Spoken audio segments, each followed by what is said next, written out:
বাংলাদেশ নারী ক্রিকেট দলের সাবেক ম্যানেজার মঞ্জুরুল ইসলাম মঞ্জুর বিরুদ্ধে বিস্ফোরক অভিযোগ তুলেছেন সাবেক অধিনায়ক জাহানারা আলম। তিনি মঞ্জুরুল সহ দায়িত্বে থাকা কয়েকজনের বিরুদ্ধে যৌন নিপীড়ন ও মানসিক নির্যাতনের অভিযোগ এনেছেন। তবে জাহানারার অভিযোগ উড়িয়ে দিয়েছেন মঞ্জুরুল। বর্তমানে চীনে অবস্থান করছেন তিনি। জাহানারার অভিযোগের প্রতিক্রিয়ায় বার্তা সংস্থা এএফপিকে মঞ্জুরুল বলেন, সব মিথ্যে, আপনি দলের অন্য মেয়েদের জিজ্ঞাসা করে দেখতে পারেন।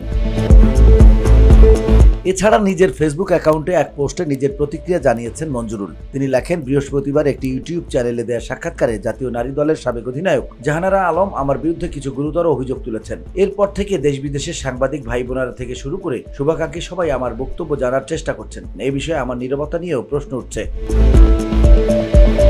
জাহানারার অভিযোগের ভিত্তিতে তদন্ত কমিটি গঠনের কথা জানিয়েছে বিসিবি। যে কোনো ধরনের তদন্তের মুখোমুখি হতে প্রস্তুত আছেন জানিয়ে মঞ্জুরুল লেখেন, অভিযোগের পর বিসিবি জানিয়েছে একটি তদন্ত কমিটি গঠন করা হবে। 15 কার্যদিবসের মধ্যে সেই কমিটি তদন্ত প্রতিবেদন জমা দিবে। নিঃসন্দেহে ভালো উদ্যোগ। বিসিবি ছাড়াও রাষ্ট্রীয়ভাবে যদি কোনো তদন্ত কমিটি গঠন হয়, আমি সেগুলো ফেস করব এবং আমার বক্তব্য তুলে ধরব। এর আগে আমি এই বিষয়ে কথা বলা থেকে বিরত থাকছি।